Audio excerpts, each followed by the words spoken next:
Welcome back to another video. In this video, we are going to be talking about defining the trigonometric function. So we are finally about to jump into some trigonometry. We're going to define the 6 trigonometric functions. And so I hope you find this easy. All right. And I hope you find it interesting. So first of all, if you haven't already, I want you to go ahead and hit that subscribe button. Yay, yay, yay. All right, so let's jump right in. So we're going to start with your standard coordinate system. This is my X and my Y axis, the standard coordinate system. And I'm going to start with an angle in this coordinate system that has this terminal side. So this could be any angle. I just drew a random terminal side, but here's the angle that I'm interested in. The angle that has an initial side here, we call this standard position because the vertex is at the origin. And then here's the terminal side. So I'm going to call this angle theta. And then I'm going to pick a point on the terminal side, any point on the terminal side of this angle. So here's my point, and I'm just going to label it XY because that is just a random point on that line, okay? So now, in order to define the trigonometric functions, I'm going to use this X and Y, but I also need to know the distance from the origin to that point XY in order to be able to find all the trigonometric functions. So the first thing we need to do is figure out how do you find that distance, okay? And so this is where a little bit of knowledge of college algebra comes into play, or algebra knowledge, because you have to know how to find that distance. And you can use the distance formula, or you can also create a right triangle. So if you use the distance formula, you will find the distance between 2 points. This is the point 0, 0, and that's the point XY, and you can use the distance formula with that. But in case you don't remember the distance formula, you're probably more likely to remember the Pythagorean theorem, which is what you'll use if you create a right triangle. So if I draw a line here, that creates a right triangle. This is the X. This distance is the Y because it's on the Y-axis. And so in order to find this distance, remember that it's the hypotenuse, you would use the Pythagorean theorem. So you would say, let's call this R. You would say, okay, R squared is equal to X squared plus Y squared, or you remember the Pythagorean theorem is A squared plus B squared equals C squared. And so the C is always the hypotenuse. And so I wrote it backwards. But R squared is equal to X squared plus Y squared. And I wrote it this way because I'm actually about to solve for R. And so in order to solve for R, I have to get rid of the square. And in order to get rid of the square, you will take the square root of both sides. And so R is equal to the square root of X squared plus Y squared. And normally, when you take the square root, you take the positive and the negative square root. But because R is representing this distance, we'll only take the positive value. So we'll only have the positive value of R, okay? So that's how you find R. So now that we know what X is, we know what Y is, now we want to actually define the 6 trigonometric functions. And so we're going to start off with our very first trigonometric function, which is the sine of theta. Sine of theta is now going to be equal to, so this is my angle theta. If this is an XY on the terminal side, and we know how to get the value of R, it's the square root of X squared plus Y squared, then the sine of theta will be defined by Y over the value of R. That is how we define sine of theta. It is Y over R. And then cosine of theta is going to be X over R. So now when you think of sine, you should coordinate that in your mind to click Y. And when you think of cosine, you need to coordinate that in your mind to think X, okay? Now the tangent of theta is going to be using both X and Y, and it's actually going to be Y over X.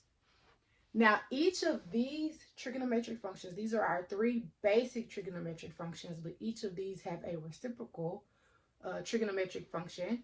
And so for sine of theta, the reciprocal of sine of theta is what we call cosecant theta. And so that will be R over Y because you just take the reciprocal of sine.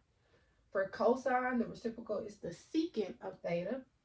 And secant of theta is going to be R over X because it's the reciprocal of cosine.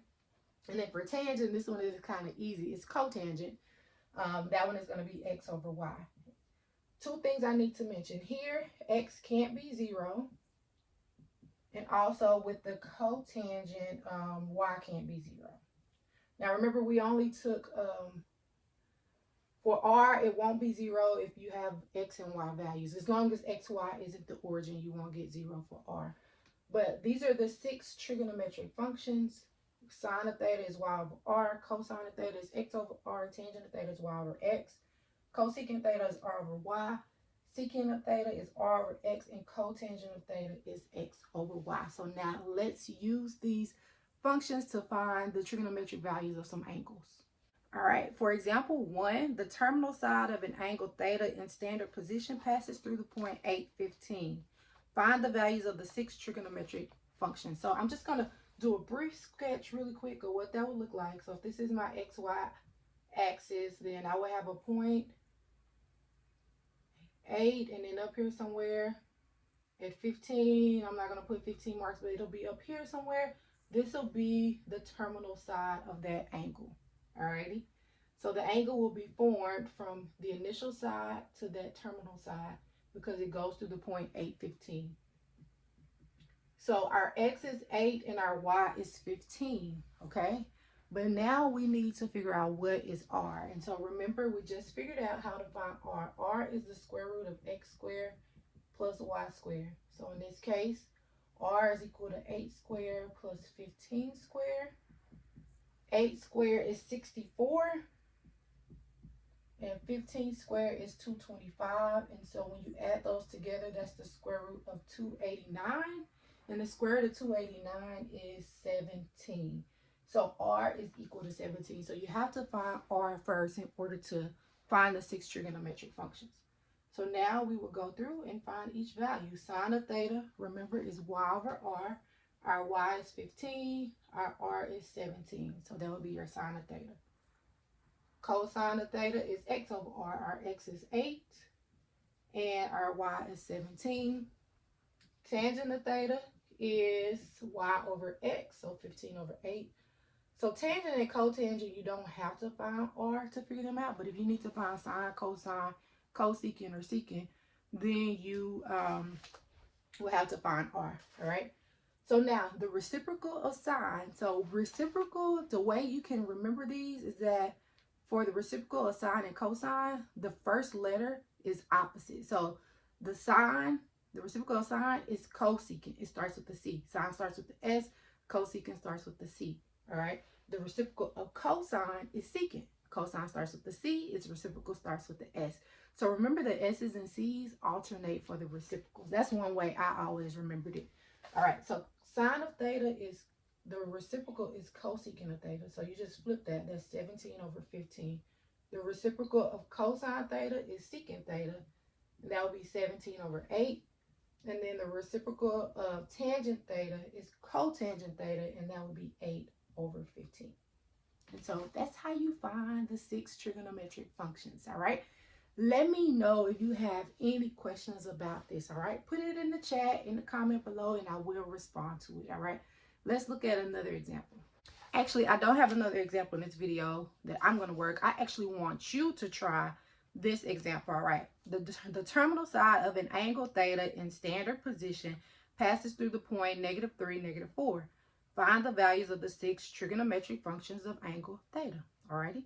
So I want you to pause the video for a moment and you give it a try. See if you can find the 6 trigonometric functions of theta.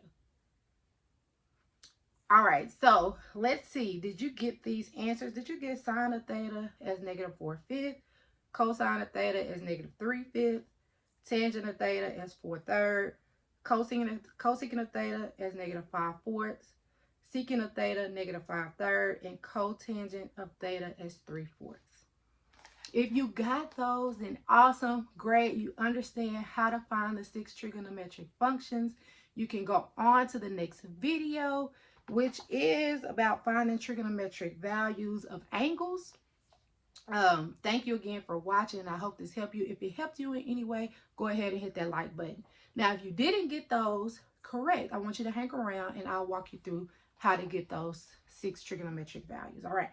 So if you didn't get those, let me show you how to do it. The first thing you got to do, so it passed through the point -3, -4. The terminal side did. So the first thing you need to do is find r. So remember, r is equal to the square root of -3 squared plus -4 squared. Well, -3 squared is 9. Negative 4 squared is 16. Remember, negative 3 squared is negative 3 times negative 3, which is a positive number, okay? So you get 9 plus 16, which is 25. The square root of 25 is 5. So your R is 5. This is your X. This is your Y. So for sine of theta, and this is what you need to learn. Sine of theta is Y over R. Your Y is negative 4. Your R is 5. Cosine of theta is X over R. Your X is negative 3. Your R is 5. Tangent of theta is Y over X. So that's negative 4 over negative 3. And since they're both negative, that becomes a positive. A negative divided by a negative is a positive. So that is your first 3 basic trigonometric functions. And now you just flip those to get their reciprocal functions. So remember, the reciprocal of sine is cosecant. So that would be negative 5 over 4. The reciprocal of cosine is secant. So that would be negative 5 over 3. And even though the 3 is negative, if there is one negative, that means the whole thing is negative. So it's negative. Technically, I should write the negative in front. It's negative 5 over 3. And then cotangent of theta would be the reciprocal of 4/3, which is 3/4. And that's how I got those answers, okay? So if you have any questions about those, just go ahead and put in the chat. Thanks again for watching, and I'll see you in the next video.